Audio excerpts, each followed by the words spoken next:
కోనసీమ జిల్లా పి గన్నవరం మండలం గంట పెదపూడి గ్రామంలో స్థానిక అవసరాల నిమిత్తం ఒక పర్మిషన్ తీసుకొని ప్రతిరోజు వందలాది ట్రాక్టర్లు ఇసుకను తవ్వి దళారులు వ్యాపారం చేస్తున్నారు. కూటమి ప్రభుత్వాన్ని అడ్డుపెట్టుకుని రాజకీయ నాయకులు వ్యాపారం చేసుకుంటున్నారు.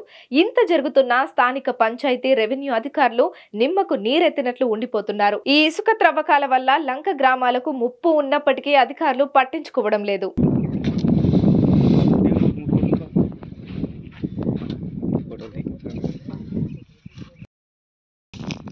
అడిగారేం రారండి. కేవలం ఇప్పుడు తోలుకునే వాళ్ళు అడిగారు అనుకోండి, సరే ఏదో బండి ఏరండి వాళ్ళు తెచ్చుకోండి.